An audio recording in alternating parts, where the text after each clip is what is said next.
Olá, tudo bem com você?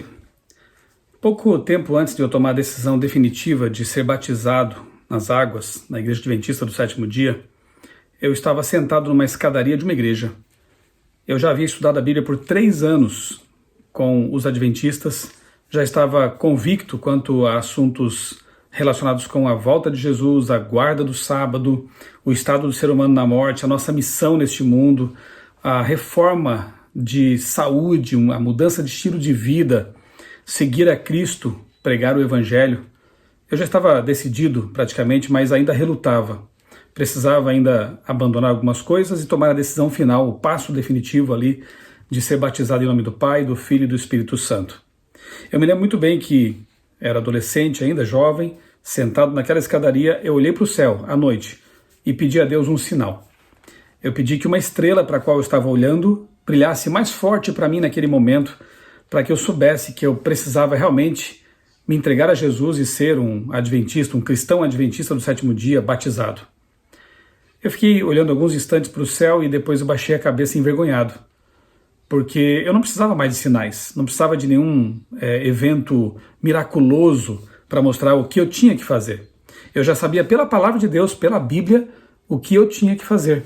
Eu já havia estudado suficientemente bem a Bíblia para saber o caminho que eu precisava tomar. E depois daquilo, aconteceram outras coisas. Eu já contei também essa minha experiência em outros vídeos aqui no canal. Nesse momento não vou me deter nisso, mas aconteceram outras coisas que finalmente me fizeram tomar a decisão definitiva, da qual eu nunca me arrependi.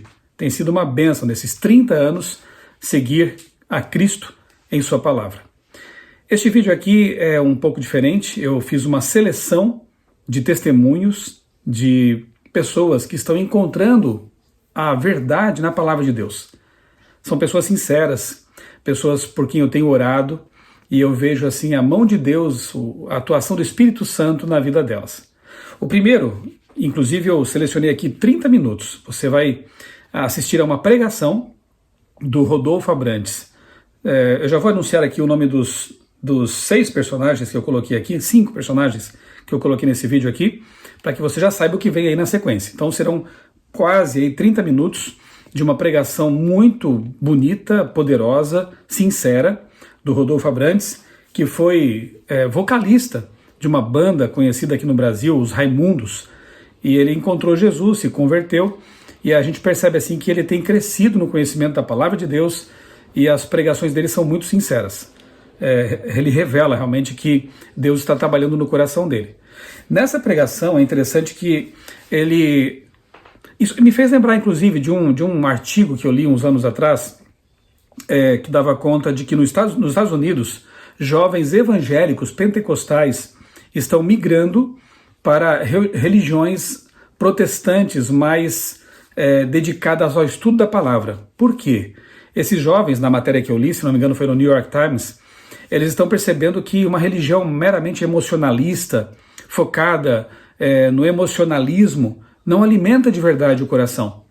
Mas a palavra de Deus, estudada com seriedade, aí sim, ela oferece um alimento sólido, seguro. E o Rodolfo Abrantes fala disso no vídeo aí que você vai assistir. Ele fala que chegou o tempo, e isso me deixa muito empolgado, muito emocionado até, de ver que está havendo um despertamento, uma volta à palavra de Deus.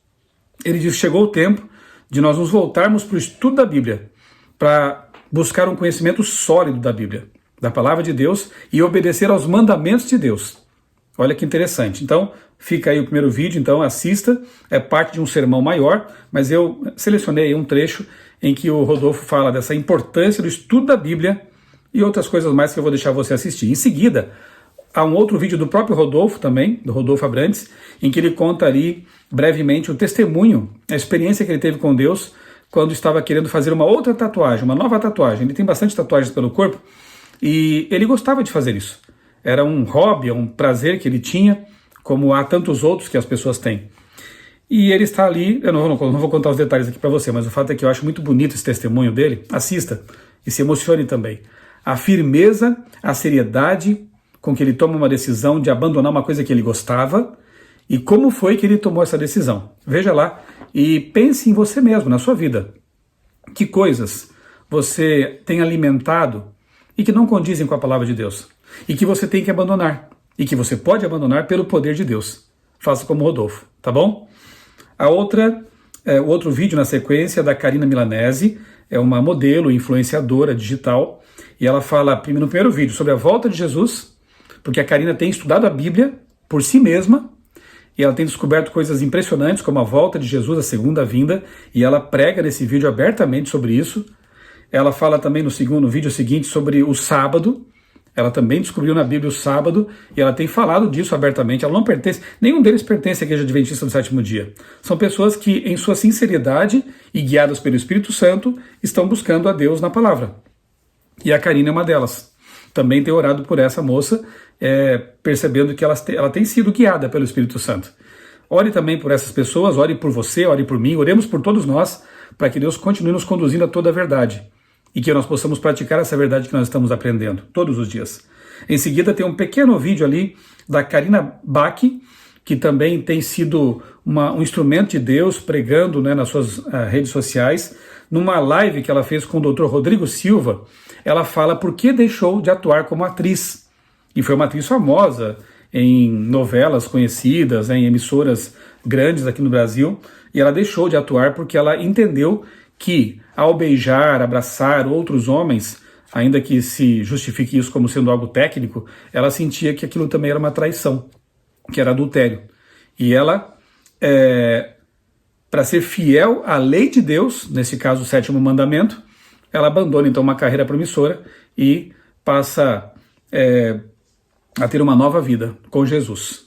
Alguém também que Deus tem trabalhado, com quem Deus tem trabalhado. Depois tem um trechinho aqui de um vídeo da Luana Piovani. Ela conta de quando era criança ainda, ela acompanhava a avó, que era adventista do sétimo dia, a uma igreja em Jaboticabal, interior de São Paulo. E o testemunho dela é mais assim, eu acho bonito, porque ela fala com amor dessas lembranças. Ela nunca se tornou adventista, na verdade, como a avó foi, mas ela fala com carinho das coisas que ela viu na igrejinha lá de Jaboticabal. Ela fala dos cânticos, da simplicidade, do amor entre os irmãos, da seriedade para com os dízimos, porque ela também já devolvia o dízimo quando adolescente começou a trabalhar, ela devolvia o dízimo e via a igreja usando com responsabilidade esses recursos. Então, esse testemunho da Luana me faz pensar na seriedade com que temos que viver o Evangelho, com que temos que tratar as coisas de Deus. Muitas pessoas não virão para a igreja neste momento, mas vão levar boas recordações na memória e, com certeza, no tempo certo, essa semente que foi plantada vai germinar. E quem sabe, essas pessoas não farão parte da grande multidão que estará com Cristo quando Ele voltar. E, finalmente, há um testemunho também de um vídeo em que eu também extraí algumas partes, da Susana Alves, uma ex-atriz, ex-modelo, em que ela fala sobre o sábado. E é um testemunho muito bonito, e a gente vê também que ela está sendo tocada pelo Espírito Santo e tem estudado com seriedade a palavra de Deus. O que esses 5 testemunhos me falam? E inclusive me mostra um certo paradoxo, né? Enquanto há pessoas no meio cristão e também adventista, algumas pessoas que têm relativizado a Bíblia, têm relativizado ou minimizado a importância do sábado, da escatologia, da volta de Jesus, têm tratado a Bíblia como um livro meramente literário, não creem mais que ela é a palavra inspirada de Deus, mas talvez um livro que contém verdades, valores éticos ou coisa parecida, enquanto pessoas que tiveram todos os privilégios para saber o que deveriam saber, há pessoas lá fora, digamos assim, né, que não tiveram tanta luz quanto esses tiveram, mas estão dando valor para os raios de luz que estão brilhando na vida delas. Pessoas que estão mostrando a seriedade com que devemos tratar a palavra de Deus e os mandamentos de Deus. Há uma igreja gigantesca em todos os lados do planeta, em todos os cantos do planeta, em todas as religiões. E Jesus disse que ele tem muitas ovelhas que não pertencem ao aprisco dele, mas elas ouvirão a voz dele, e haverá um só rebanho e um só pastor. Um só rebanho em torno da verdade da palavra de Deus, da centralidade da palavra de Deus. E é maravilhoso ver pessoas como Rodolfo, a Karina, a Luana, oremos por ela também, a Karina Bach, Susana Alves, que estão sendo tocadas pelo Espírito Santo e entendendo aquilo que Deus quer para a vida delas. Espero que esse testemunho dessas pessoas seja uma motivação para você. Não importa a que igreja você pertence, mas que você possa encarar a palavra de Deus com seriedade. Ela é a revelação de Deus, é a carta de amor de Deus. E uma vez que ela seja estudada com oração, com seriedade, ela transforma a nossa vida. Fique aí então com o testemunho desses famosos e ore por eles. Ore por mim, ore por você. Estejamos todos prontos para a breve volta de Jesus. E o que eu ouço por muitos lugares, vejo Deus fazendo em mim e pergunto, Senhor, será que isso está acontecendo mesmo? E eu começo a observar aonde eu vou, aquilo que eu tenho ouvido. A gente entende que nós estamos debaixo de uma estação favorável ao ensino. Eu me lembro que eu conversando uma vez com o Bruno do Morada, e ele contando que ele estava conversando com o Dan Duke, que eu não sei se você é familiar com esse nome, mas ele é um ancião americano que viveu no Brasil há muito tempo atrás. Ele foi praticamente o ativador daquele avivamento que houve em Belo Horizonte, que surgiram David Keelan, Cirilo, Judson, Diante do Trono, Nívia Soares, enfim, essa turma se reunia numa casa e ficava simplesmente experimentando Deus e enfim, chacoalhou o Brasil em termos de adoração. E o Bruno perguntava para o Dan Duque, aí, o que é que o senhor vê Deus fazendo? Ele falou, cara, você está me perguntando de adoração? O Brasil já aprendeu a adorar lá atrás. Não é a respeito de adoração que está acontecendo agora, é a respeito de ensino. É a respeito de ensinar a palavra. E o Bruno vira para mim e fala, e aí eu percebo que você já não viaja com banda a uma cara, fica só pregando. O Gustavo, o Guga, está só pregando, já não ministra louvor, já tem um tempo. E cada vez mais Deus está atraindo gente para a palavra, para a palavra, para a palavra, para a palavra, para a palavra, para a palavra. Cara, não interessa se você é músico, mas palavra. Não interessa se você é um professor, se você é um médico, se você é um dentista, se você trabalha na prefeitura. Palavra. É tempo de estudo. Se é uma estação favorável ao ensino, é uma estação favorável ao aprendizado. Assim, meus olhos sempre tiveram nos mestres. Eu sempre olhei para esses caras e eu começo a entender, o tempo vai passando. Eu estou na porta dos meus 50 anos. Eu falo, cara, Deus está me trazendo naturalmente para um período em que agora... crente precisa de um número profético para tudo, né? Mas assim, o sacerdote servia no templo até os seus 50 anos. A partir dos 50 anos, o trabalho braçal acabava, ele passava por uma fase de ensino. Então eu me agarro com esse número e falo, cara... eu preciso agora abraçar o que está vindo sobre mim, porque o novo de Deus para mim é isso. E entender, cara, o Brasil, a igreja cresceu, a pandemia foi muito evangelística, as igrejas estão lotadas, velho. O que parecia que ia zoar tudo, não zoou, não tem como zoar o que Deus está fazendo. Então, agora é hora de sala de aula. É hora de voltar para esse ambiente de quadro negro, de você escrever com giz, cruz, batismo, enfim, ensinar tudo de novo. Porque chegaram multidões que não sabem nada. E não tem obrigação de saber se ninguém ensinou. Como vão crer se ninguém pregou? E como, enfim... é preciso ensinar, é preciso um tempo de ensino. Ou seja, cara, nós somos a igreja brasileira, e a igreja brasileira, em tão pouco tempo de história, já viu demais. A gente já viu avivamento demais, a gente já viu derramar a gente já teve Billy Graham lotando Maracanã, antes do Descende, o Billy Graham já lotava estádios no Brasil. A gente já teve manifestações de cura, a gente já teve, derramar de cura e libertação. Eu não sei, um tempo atrás, quando eu aceitei Jesus mesmo, todo culto tinha uma demoniada manifestando. Muito demônio manifestando. Nunca mais vi um demônio manifestando. Não estou com saudade, mas nunca mais vi demônio. Nunca mais vi um demônio manifestar. Nunca mais. Ou seja, mudou a estação. Isso me fala de um perigo, porque parece que as pessoas estão tão demonizadas já na mente, num jeito de abrir, que o bicho pode ficar jogando videogame lá, que, enfim, o povo já está tudo demonizado mesmo. O diabo fala, não precisa mais nem entrar naquele ali. Mas é sério, é um jeito de pensar, é uma forma de pensar tão demoníaca que o diabo não precisa mais nem entrar. É uma guerra ideológica que a gente vê hoje. É na mente. Então, se é na mente, é uma época de ensino. Medita. Enche teu coração, tua cabeça com palavra, palavra, palavra. Como é que eu me blindo? Qual é o capacete que me blinda? É o da salvação, cara. Eu preciso da palavra. Então, a gente está num ambiente como esse. Que a gente já viu cura, a gente já viu avivamento de louvor, a gente já viu libertação, a gente já viu um monte de coisa. Mas o que eu percebo, pelo que o Salmo 23 está me dizendo aqui, hoje, é que a chave para atravessar esse tempo não é a respeito do poder que eu já vi, não é a respeito dos arrepios, não é a respeito do pó de ouro caindo do céu, dos dentes de ouro na boca. Talvez seja a respeito de disciplina. Por quê? Esse cara vem andando com Deus e parece que ele está só curtindo Deus, porque deitar-me faz em pastos verdejantes, guia-me mansamente por águas tranquilas. Cara, dentro dessa experiência existe um ensino. E qual é o ensino? O Senhor é bom. Em todo tempo Ele é bom.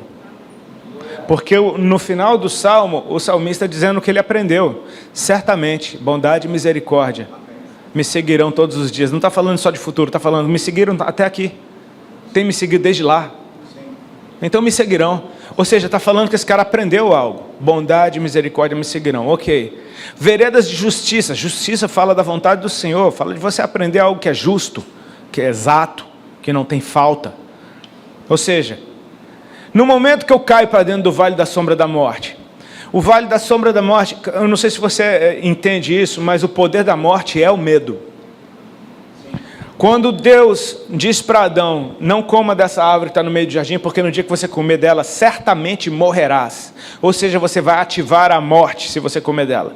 Adão comeu e não morreu, mas ativou a morte. E no momento que ele ativa a morte, qual é a primeira coisa que ele experimenta? Medo. Quando Deus aparece, ele se esconde. Deus fala: onde é que você está? Ele fala: estou aqui. O que você está fazendo aí? Ouvi o som dos teus passos no jardim e tive medo. Ou seja, quando a morte é ativada, o medo aparece dentro do coração do homem. E o medo é o governo da morte. A morte governa a humanidade pelo medo. Ou seja, você entra num ambiente onde tudo te inspira medo. É o vale da sombra da morte. O som é de medo, o cheiro é de medo, a temperatura é de medo. É tudo medo. Ou seja, a tentação é para que por causa do medo você volte atrás e saia correndo. Mas ele diz: ainda que eu ande pelo vale da sombra da morte, não temerei. Uou! Esse cara está quase aprovado. Porque no ambiente de medo ele não tem medo. O medo não domina esse cara no ambiente onde o medo reina. E por que ele não tem medo? Ele diz: porque tu estás comigo. Ele sabe. Ele não está vendo. Ele não está sentindo. Mas ele sabe: tu estás comigo. Em outras versões diz: não temerei porque sei que tu estás comigo. Então fala de algo que eu aprendi nesse tempo todo andando com Deus. Eu sei quem Ele é. Eu sei que Ele está comigo. Agora, qual é a prova? Então fala de dois instrumentos de um pastor: a tua vara e o teu cajado me consolam. E cara, eu nunca consegui imaginar uma vara e um cajado sendo consolo. Porque a gente sempre, ainda mais nos dias de hoje, não pode dar um tapa no menino, no seu filho, né, eu digo. Ainda mais uma vara e um cajado. O que você está fazendo com esse menino? Está espancando? Não, estou consolando ele. Não, a gente não vê dessa forma, né? Mas ele diz: a tua vara e o teu cajado me consolam. No original essa palavra quer dizer: eles me dão segurança, me dão conforto. Então eu começo a meditar: Senhor, o que significa a tua vara e o teu cajado sobre mim num ambiente como esse? E perguntando para o Senhor, a resposta veio bem simples. Ou seja, a vara e o cajado representam disciplina. A disciplina do Senhor, aquilo que você aprendeu com Ele, isso te mantém no prumo. Isso te faz atravessar esse caminho. É a tua vara e o teu cajado, é a disciplina que me mantém firme, seguro, confortável, sabendo que Ele está comigo. Então é uma época de um culto realmente racional, como diz na Bíblia. Não é mais a respeito de você simplesmente vir para a igreja para fritar. Por quê? É muito legal ver isso. Mas a gente está num ambiente onde Paulo, por exemplo, não tinha problema com crack. Ele não teve que escrever nada a respeito de cocaína na Bíblia. Era no máximo uma galera que bebia demais, mas assim, não tinha... Não era pedra, não era, enfim... Não era os B.O. que tem hoje. A gente vem numa geração onde todo mundo não, mas a maioria estava escravizado de experiências. Então as pessoas vêm para a igreja atrás de experiência. Tá, e se Deus quiser que você não tenha experiência alguma, só saiba. E se a manifestação do Senhor nesse tempo não for a respeito de você ficar chapando, for a respeito de você se alimentar dele. Ele está nos dando disciplina. Cara, quando tudo parou, quando tudo fechou, eu não sei o que aconteceu contigo, eu sei o que aconteceu comigo. Eu me assustei porque você é ministro, você está sempre pregando, viajando para pregar, viajando para pregar. Pregar é que nem um músculo que está ativo. Se você está correndo, você corre bem. Se você não está correndo, você vai correr, você corre mal. Você está pesado, as pernas não estão fortes. Pregar é a mesma coisa. Você está pregando, mano, você está afiado.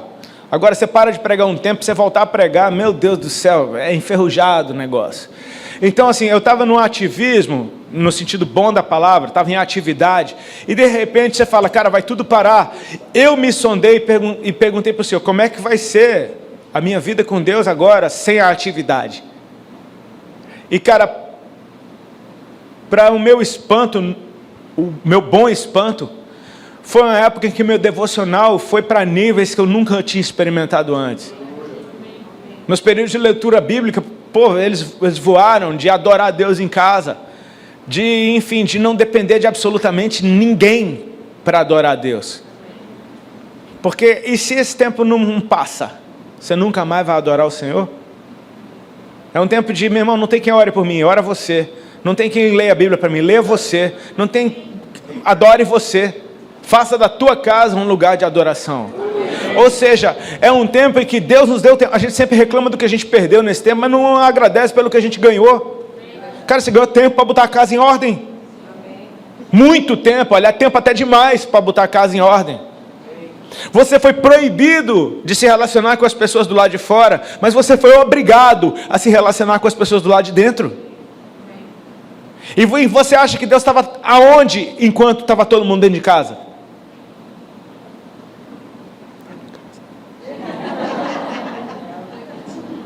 É o convite do Senhor. Quando a gente fala, qual é meu chamado? Você pensa que o seu chamado é vai. Não, o seu chamado é vem.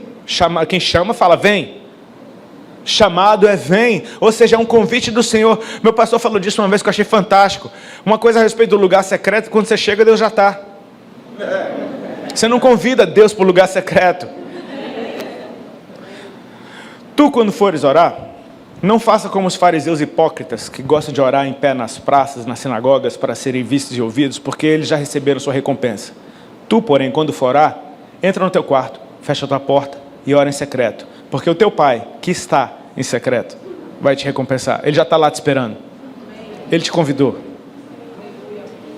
Então fique em casa. Mas Deus, como é que eu não... Não, filho, você está olhando para o lugar errado. Eu já estou lá te esperando.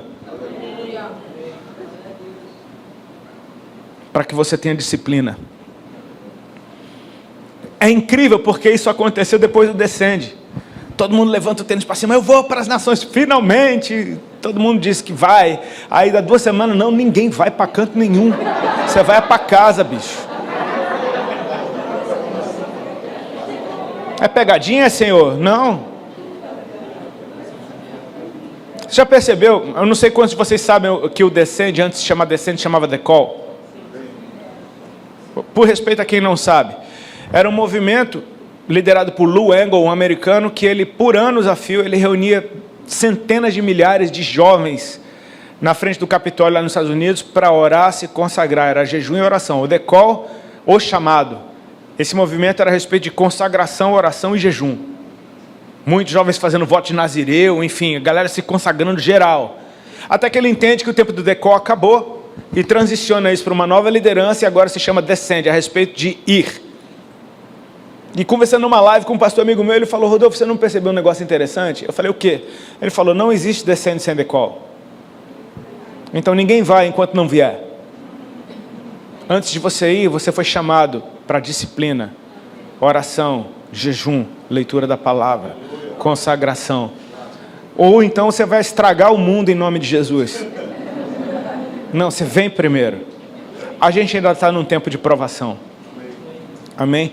Tem um texto que eu peguei aqui no meu telefone, que fica mais fácil. Está em Mateus 24, a partir do verso 3. Só ouça com atenção para a gente ganhar tempo. No Monte das Oliveiras, achava-se Jesus assentado, quando se aproximaram dele os discípulos, em particular, e lhe pediram: dize-nos quando sucederão essas coisas e que sinal haverá da tua vinda e da consumação do século. Eles querem saber quando será o fim. E ele lhes respondeu: vede que ninguém vos engane. Ou seja, aqui já tem uma coisa implícita. Se é para ninguém vos enganar, é porque muitos vão ser enganados. Amém? Vede que ninguém vos engane, porque virão muitos em meu nome dizendo, eu sou Cristo, e enganarão a muitos. Então assim, você já vai precisar estar ligado para não ser enganado quando todo mundo vai estar sendo enganado.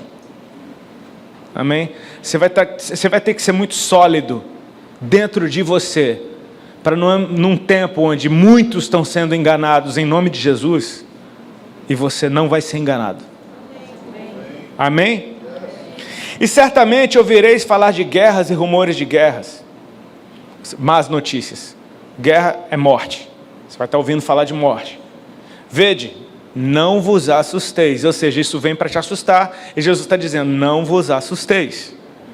Porque é necessário assim acontecer. Mas ainda não é o fim. Tem cara de fim, mas não é o fim ainda não. Aí Jesus continua: porquanto se levantará nação contra nação, reino contra reino, e haverá fomes e terremotos em vários lugares. Más notícias. Porém, tudo isso é o princípio das dores. Não é nada isso ainda. Então, olha a caixinha de preciosas promessas aí, tá? Então sereis atribulados e vos matarão. Sereis odiados de todas as nações por causa do meu nome. Então, você está investindo em ser legal, um crente legal, para a galera te achar maneiro, esquece, velho. Você está investindo no treco errado. Promessa de Jesus, você vai ser odiado por todo mundo por causa do nome dele. Tá bom? Se você tem problema com, não me curtiram, perdi seguidor. Olha aqui. Olha, ele continua, ainda piora. Ele fala, ó, nesse tempo, muitos hão de se escandalizar, caramba, trair e odiar uns aos outros. Ou seja, é um tempo em que vai ser difícil confiar em alguém. Levantar-se-ão muitos falsos profetas e enganarão a muitos. Cara, isso é muito sério. Porque você vai olhar para os lados e não vai achar nada. Entendeu? É falso Cristo, é falso profeta, é rumor de guerra, é gente se traindo, se odiando, você sendo morto, sendo odiado de todo mundo. Você tem ideia do tanto que isso daqui está deixando você só? Amém? Você percebe? E por se multiplicar a iniquidade, o amor se esfriará de quase todos. Aquele, porém, que perseverar até o fim, esse será salvo. Para, como é que é?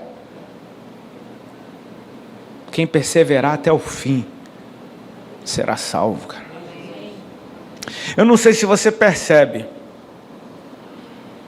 que ele fala, muitos falsos profetas, muitos enganarão o amor de quase todos, tudo plural, rumores de guerras, pestes, terremotos, vão se trair, trair-se-ão, odiar-vos-ão, plural, plural, plural, plural, mas aquele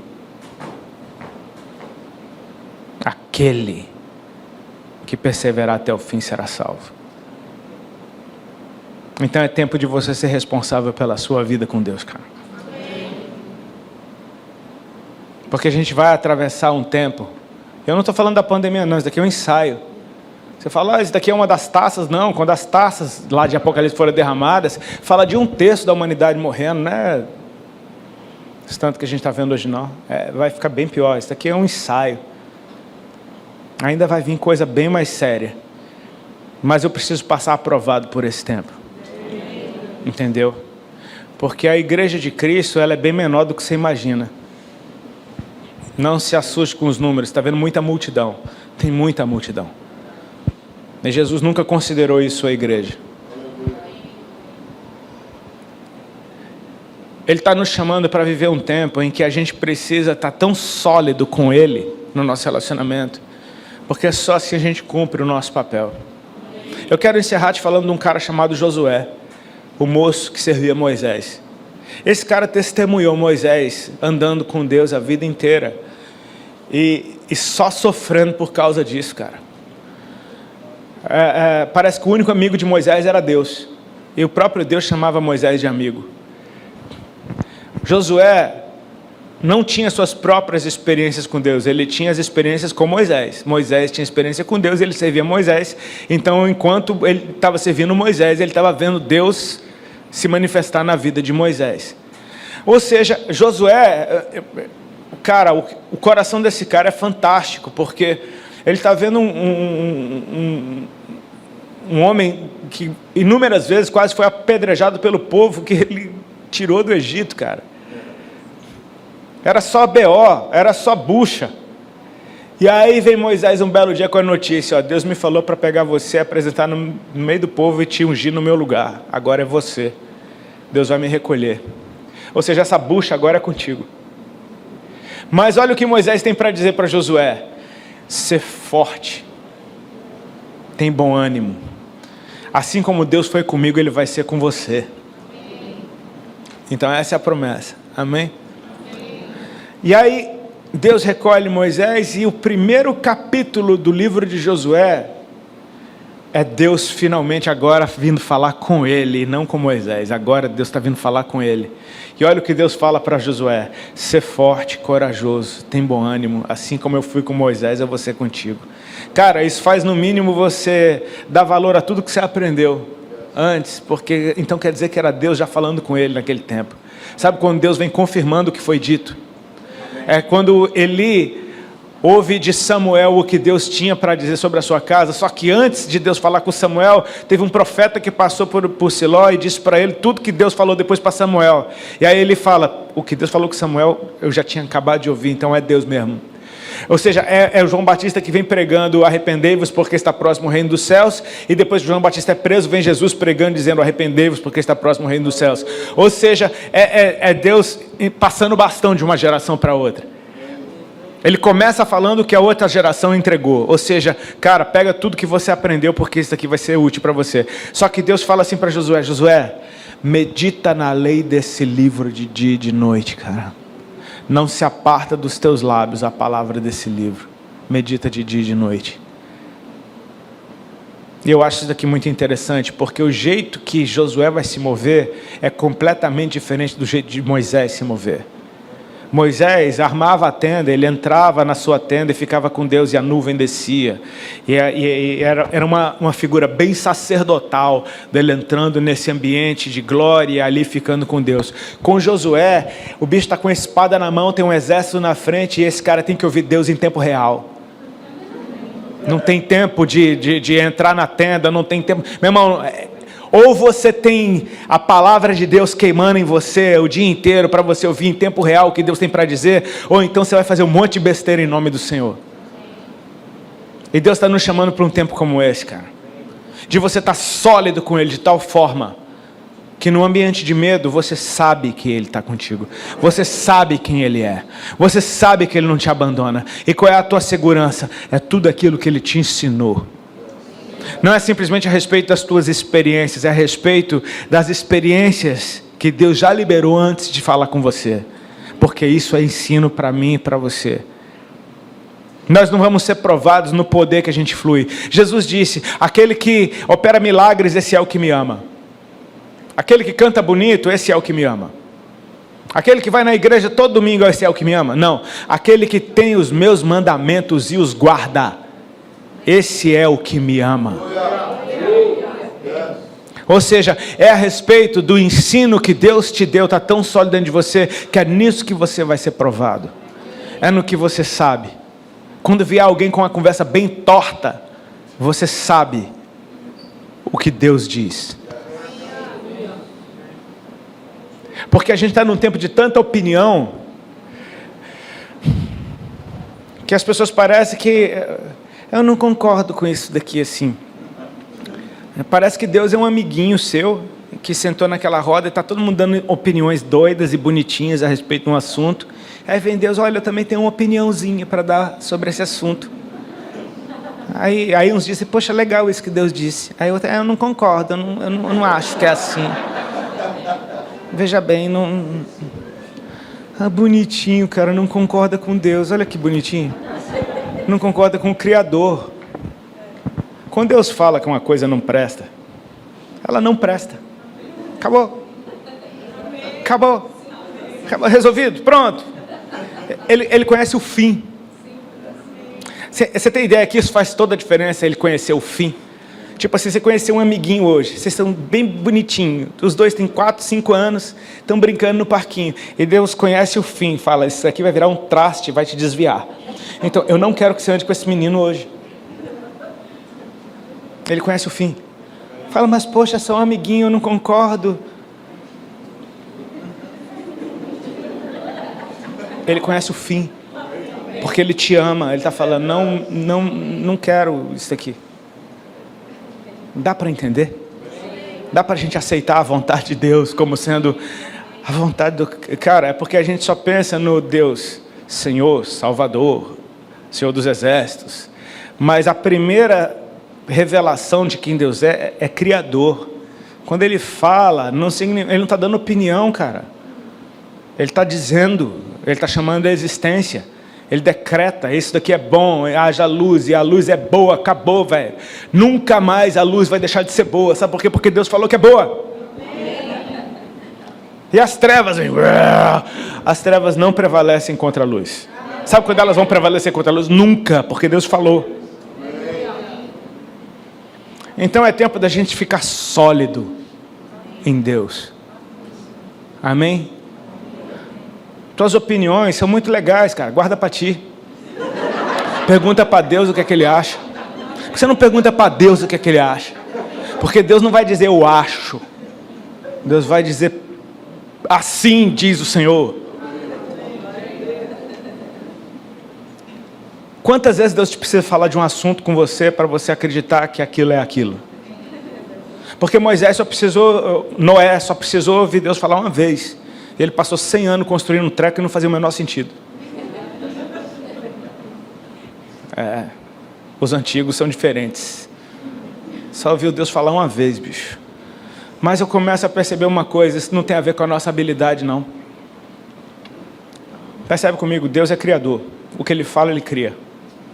Seu dia está ruim, Deus aparece para você e fala, bom dia. Pronto, seu dia ficou bom. Porque Ele criou um dia bom para você. Os discípulos estão reunidos no mesmo lugar com medo dos judeus porque Jesus tinha sido morto. Aí Jesus aparece no meio deles e diz, a paz esteja com vocês. Pronto, acabou o medo. A paz chegou, Ele falou, paz esteja com vocês. Ele não deu a paz do Senhor, irmãos. Ele manifestou paz num lugar onde não tinha. Ele é Deus, Ele cria. Quando Pedro fala, manda-me ter contigo por cima das águas, Jesus fala, vem. No que ele falou, vem, a água ficou sólida. Ou seja, quando Deus te dá uma direção, Ele está te mostrando o futuro. É só você ir. Só vai. Entendeu? Para de patinar. Cara, é um tempo de muita confusão. O que é que Jesus falou aqui nos últimos tempos? Enganarão a muitos. Traição, falsos cristos, falsos mestres, falsos profetas. Cara, engano, confusão, dúvida, engano, confusão. Mas aquele que perseverar até o fim. Como que esse cara persevera? Ele tem que ser sólido, cara. Esse cara tem que estar blindado contra enganos, contra falsos cristos, contra falsos profetas, contra o aumento da iniquidade dos outros, contra a tentação de parar de amar.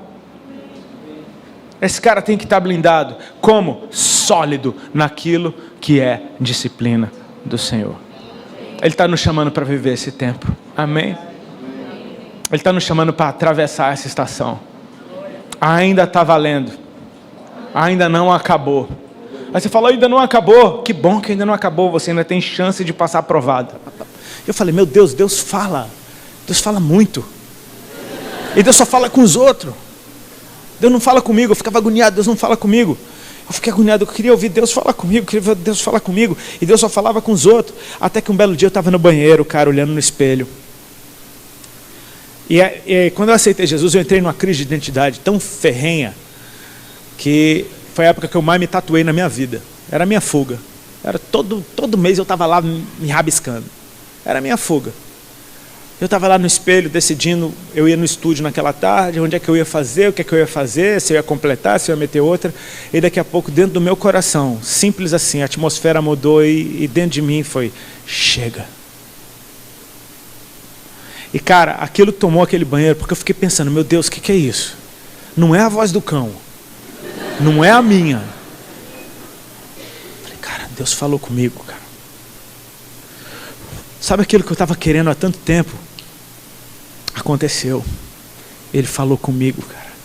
Cara, ele falou comigo, eu comecei a chorar, eu fiquei doido dentro daquele banheiro. Deus falou comigo, cara, Deus falou comigo. Que nem ele fala com as irmãs, ele falou comigo. Ele só mandava recado pelas irmãs, agora ele está falando diretamente comigo. Ele está falando, eu contei para Ali, Deus falou comigo. O que é que ele falou? Ele falou, chega. Aí você fala, pô, mas você não... Mas você não gostava? Você não gosta? Não, eu gostava. Eu acho legal. Acho maneiro. Mas e aí? Como... Uma coisa é eu gostar, outra coisa é o que eu amei. Eu amei ouvir a voz do Senhor, cara. E sabe o que ele me disse? Ele me disse, chega. Então, para mim, chegou. Porque se ele me diz uma coisa, simples, direta, eu não consigo dar uma resposta a isso, parou por ali. Talvez ele quisesse só treinar o meu coração para ouvir e obedecer. Eu consegui chegar. Pediu para parar, parou. Parou. Eu já joguei esse peso nos outros, eu jogo nos meninos o tempo inteiro, jogo naquele bando de vagabundo ali. Brincadeira, são uma benção, os caras. Mas é de brincadeira. Sabe, tipo, tem coisa que ele pediu para mim, tem coisa que ele pediu para você. E o que ele pediu para você, faça. O que ele direcionou você a fazer, faça. Porque quando você fizer o que ele disse para você fazer, ele vai identificar isso no céu como amor por ele. E aí você vai receber mais. E cara, para obedecer a próxima vai ser o mesmo princípio, só que com mais amor você responde melhor. Então você faz, não de qualquer jeito, mas você faz em amor também. Sabe por que eu parei? Não foi só porque eu ouvi a voz dele, foi porque eu o amei. E se isso te agrada, Senhor, é isso que eu vou fazer. Por que falar sobre a volta de Jesus se tornou um problema, principalmente entre os cristãos? Karina, eu ouço desde que eu me entendo por gente, Jesus tá voltando e... Não, ele não voltou. Então, já que ninguém sabe, vamos falar sobre isso, é importante? Não é importante. Afinal, Jesus tem tantas coisas legais pra nos dar. Ele nos dá cura, ele nos dá amor. E sabe o que ele dá também, que é muito legal? Ele nos dá bênção, prosperidade. É verdade, Jesus tem tudo isso aí pra oferecer pra gente. Mas sabe o que é mais legal? Ele vai vir nos buscar pra eternidade. Olha que legal. Você não quer a volta dele? Voltar? Lógico que eu quero, né? Jesus, será que não dá pra esperar um pouquinho? Preciso casar, não casei ainda. Preciso morar fora, nossa, Jesus, comprar minha casa. Preciso de umas coisas aqui, conhecer uns países que eu ainda não conheço. Aguenta aí, tá? Não volta agora não, né? Tô te esperando. Se quiser vir assim, na próxima geração, tô dentro. Fiz uns stories esses dias falando sobre Lucas 21. Teve muita repercussão, algumas pessoas repostaram um texto que eu fiz, e aí eu decidi postar esse texto no meu feed. Tiveram alguns comentários, mas teve um comentário específico que foi o que me motivou a gravar esse vídeo aqui pra vocês. No comentário, minha seguidora dizia assim: eu acho muito ousado essas pessoas que ficam falando sobre a volta de Jesus, porque na verdade ninguém sabe o dia. E falar sobre isso só gera angústia, ansiedade e medo. E falei, nossa, Jesus, tem uma galera ainda que precisa conhecer o Senhor, né? Valendo assim. Mas ok. Só que aí eu reparei que tinham 4 curtidas no comentário dela e um comentário respondendo ela, falando: é verdade, eu concordo. Isso só me dá medo e me gera angústia. Eu apaguei o comentário. Por que, Karina? Você não aceita que ninguém discorde de você? Já vai lá, paga. Não é isso. Eu não queria que o meu post fosse responsável em alimentar dois sentimentos, principalmente nos cristãos: o comodismo e o conformismo. O fato de não sabermos exatamente a data da volta de Jesus não pode nos ausentar de falar sobre ela. Tem uma pessoa, especificamente, que não tinha ideia do dia da volta e nem por isso ele se calou. Quem é essa pessoa? Como ele chama? Jesus. Quando questionado sobre quando seria esse dia, ele falou: nem eu sei, nem os anjos que estão no céu, só Deus, só o Pai sabe. Mas nos alertou sobre os sinais. Ai, Karina, tá bom. Guerras, tribulações, tsunami, pandemia, terremoto, fome. Tudo isso já aconteceu há quantos milênios e nem por isso Jesus voltou.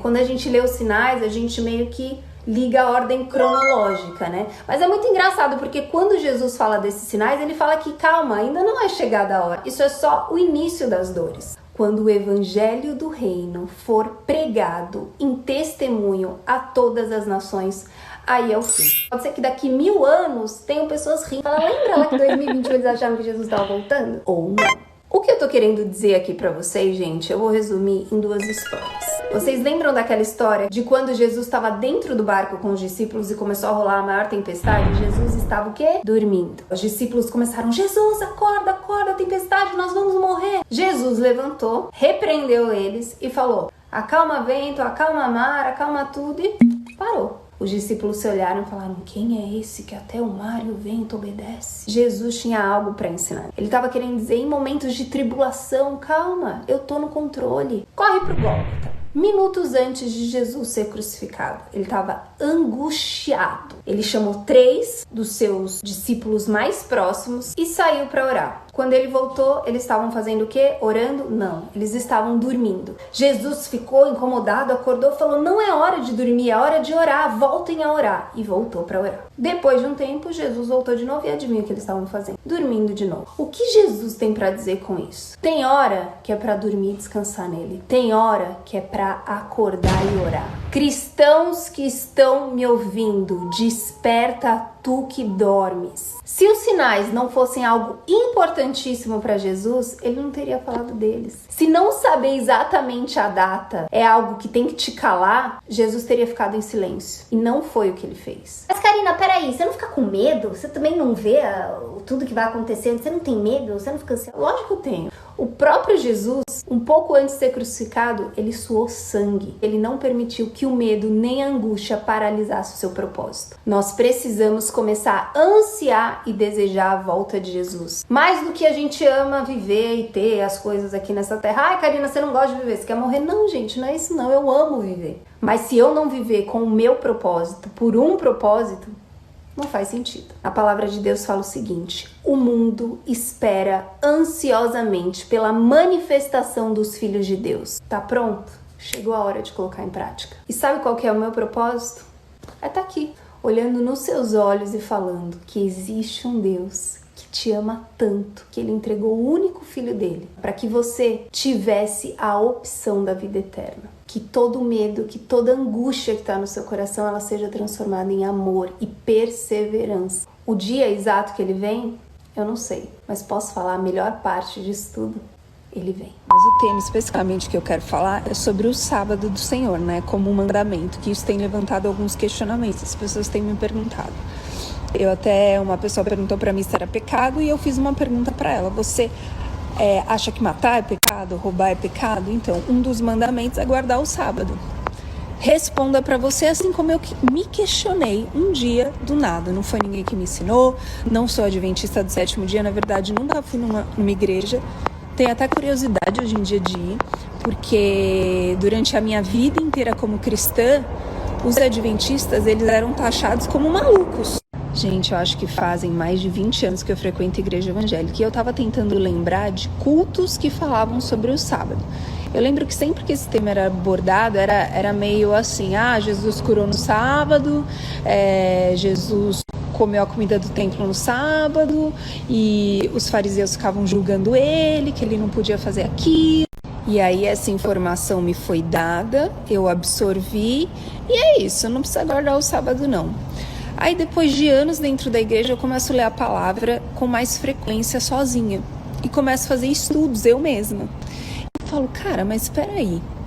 Se matar é pecado, roubar é pecado, adulterar é pecado, pelo que eu acredito nos mandamentos de Deus, guardar o sábado, não guardar o sábado, não seria um pecado? Não, mas Jesus, ele curou. Não, mas você acha que Jesus anulou uma lei de Deus no subentendido, ou ele deixaria isso bem claro? Na verdade, eu acho que ele não anulou, ele só mostrou a essência daquilo. Então, Karina, mas aí Jesus veio e mudou, entendeu? Não precisa guardar o sábado. Não, mas Deus pede que a gente guarde. Então a gente tem que guardar com sabedoria. E aí eu me pergunto, em anos cristã, crendo em Jesus, seguindo os mandamentos de Deus, o que eu fiz de diferente no meu sábado? Nada. Que eu saiba o que eu fazia diferente no meu, até então, 7º dia da semana, que era o domingo, eu ia pro culto. Por que isso não é feito no sábado? E a minha intenção disso aqui não é virar pra você e falar, você não guarda o seu sábado, pecador, vai pro inferno, porque se for assim eu vou também. Não guardei nem um sábado na minha vida de cristianismo. Tô começando a raciocinar recentemente. Isso tem me feito muito bem, porque meus olhos parecem que tá saindo assim uns negócios que eu falava, cara, não é que eu não via isso. Eu vou falar, gente, esses estudos que eu tenho feito, eu mando para pastores, tá? Pastores que me seguem, que se eu mandar qualquer mensagenzinha, se eu replicar a mensagem, vai me responder, vai dar like, tudo maravilha. Mas aí você manda um tipo de assunto assim, ele não tem tempo para te responder, ou então ele nem tem interesse. Aí eu fico mais feliz ainda, porque isso mostra que Deus está me movendo para falar pessoalmente comigo. Se eu tenho uma dica para dar para você, a dica da Cassidy, se eu tenho uma dica para dar para você, é busque. Eu tenho respondido as pessoas com perguntas, porque eu também estou me questionando, né? Eu também estou me questionando. Cá, mas espera, como que eu vou guardar o sábado? Eu vou perder meu emprego? Gente, eu também tô aprendendo, tá? Também tô aprendendo aos poucos, mas o que me fez questionar principalmente sobre isso, os judeus, eles guardam os sábados. E se eles não são o mais, eles são um dos mais prósperos. Se o seu medo é financeiro, de perder trabalho, a gente anula o fato de que a gente está fazendo para um Deus que ele tem o poder de prover todas as coisas pra gente, principalmente se a gente estiver fazendo algo que agrade o coração dele. Na Bíblia, a gente vê que Deus não se agrada do adultério.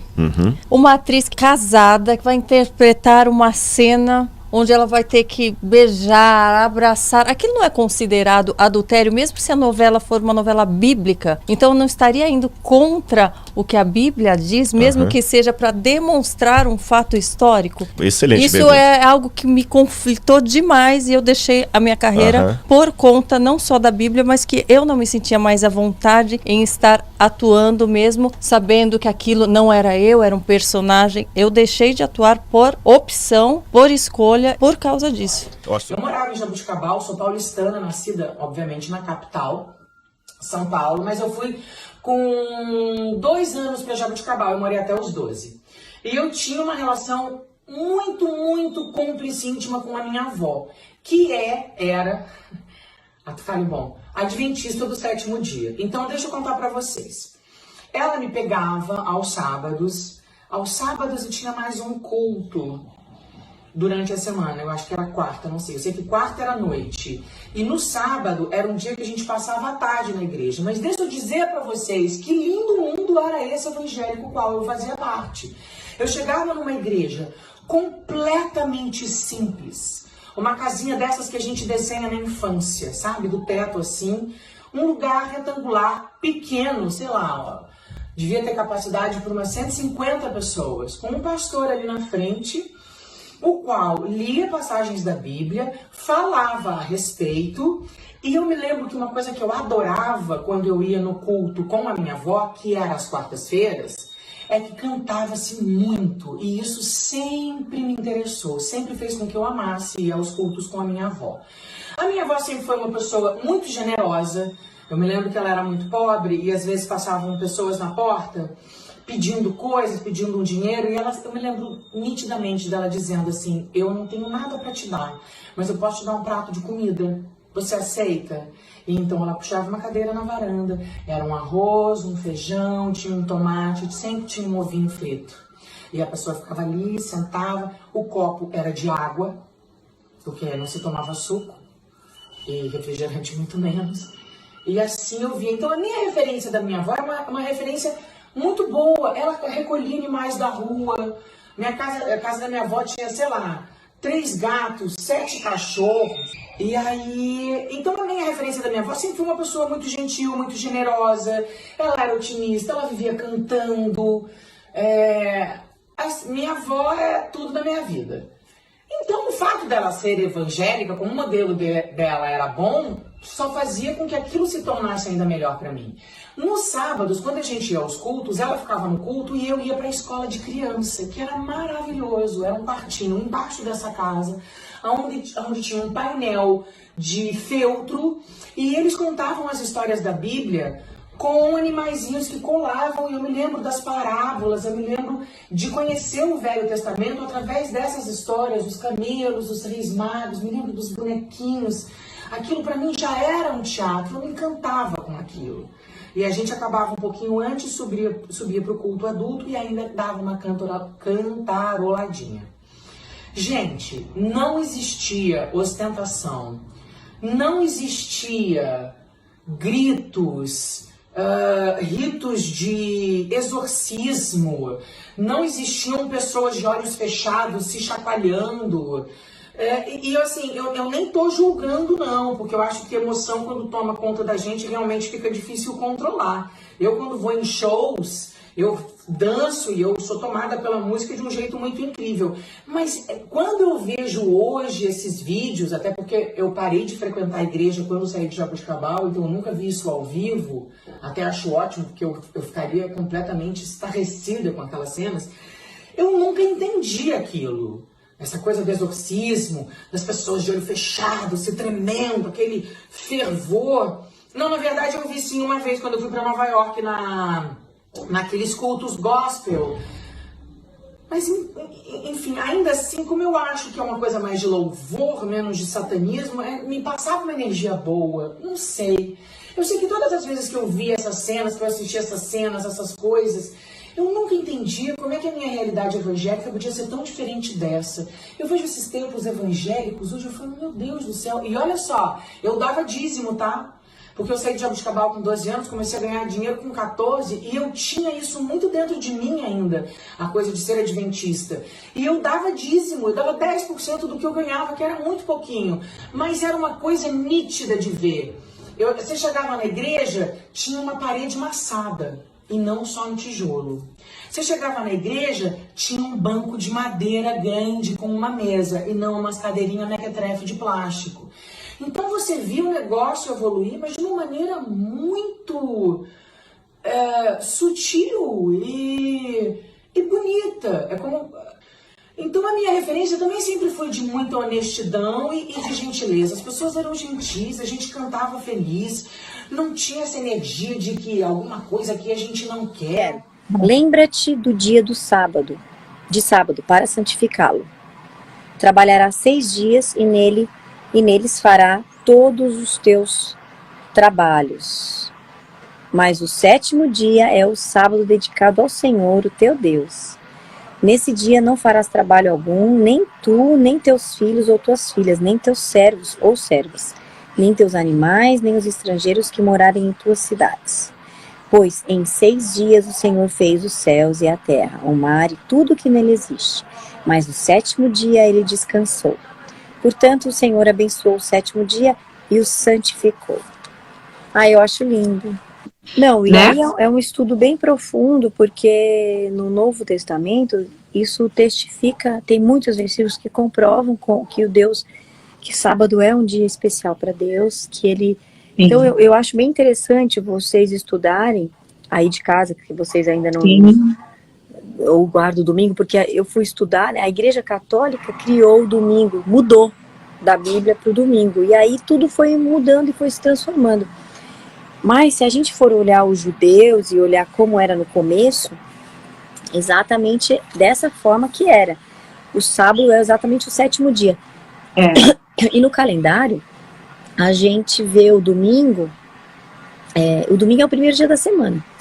Então, na minha mente e no meu coração, é muito importante.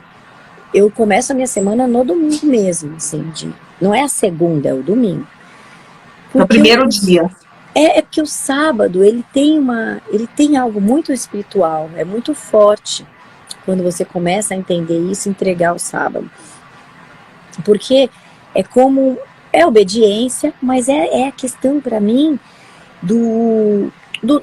é quase um sacrifício no mundo de hoje as pessoas entregarem o sábado, é como um jejum. Eu entendo hoje que é diferente de uma pessoa que já cresceu entregando o sábado, né? É uma pessoa que começa a entender o sábado depois de 40 anos, entregar, né? Vivendo, entregando domingo, né? O sábado,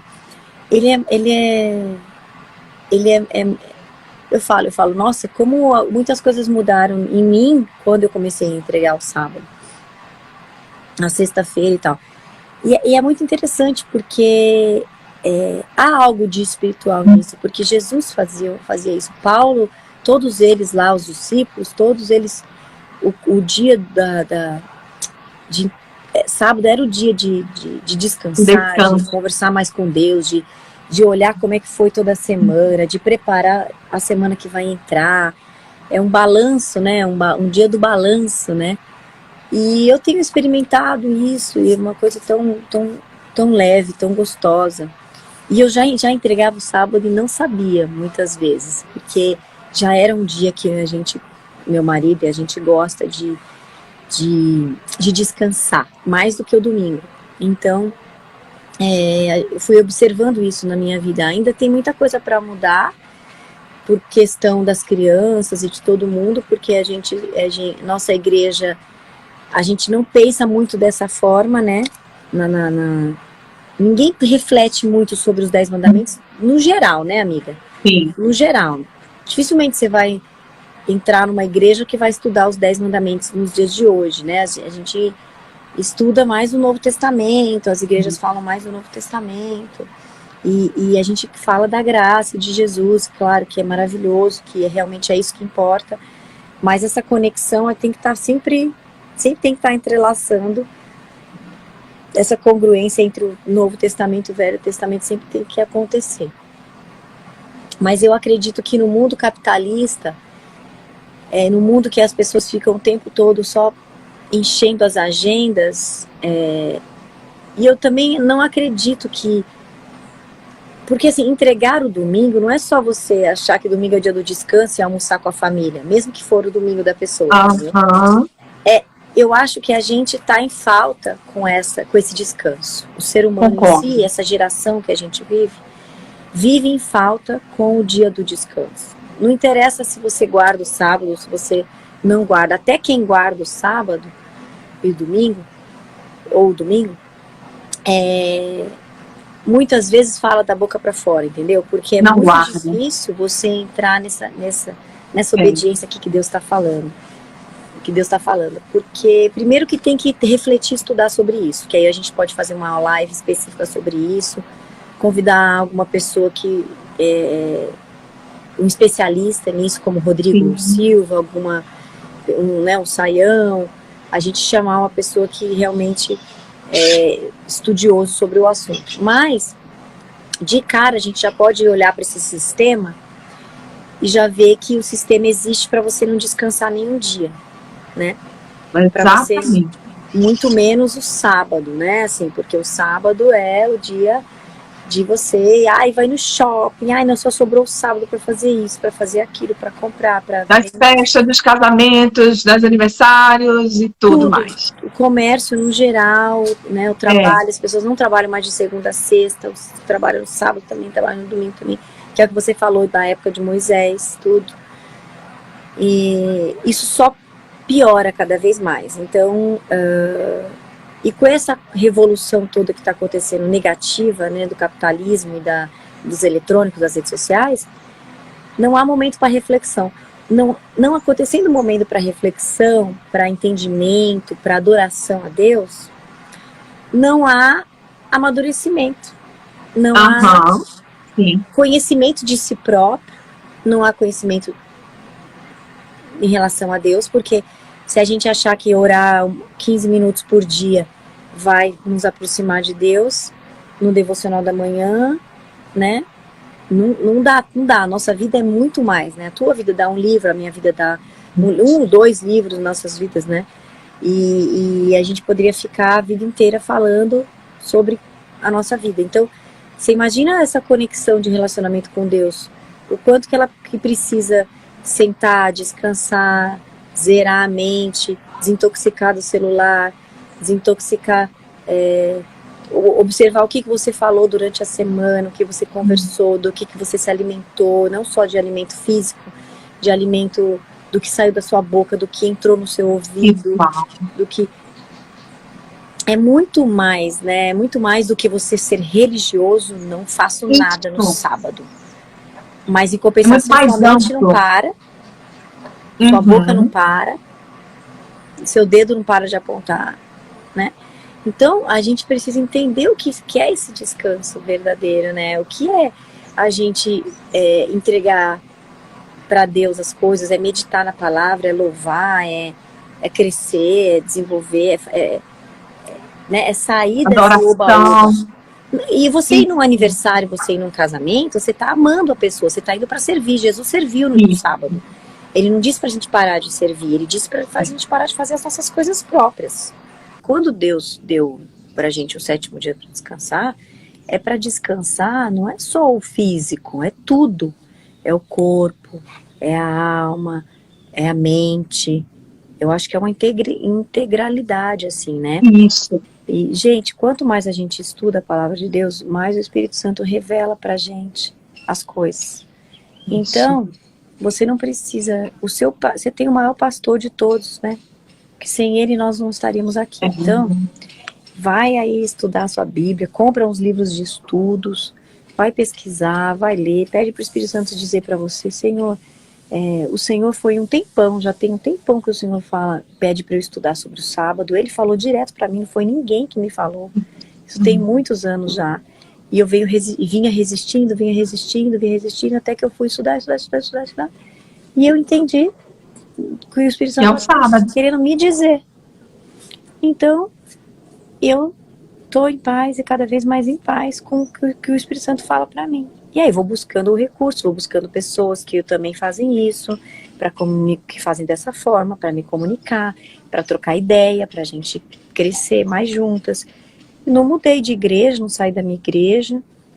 Tem pessoas da minha igreja que guardam o sábado também, que eu acabei de conhecer. Aí Deus foi mostrando para mim as pessoas que guardavam o sábado indo na igreja, na minha igreja. Até criamos um grupo agora no WhatsApp.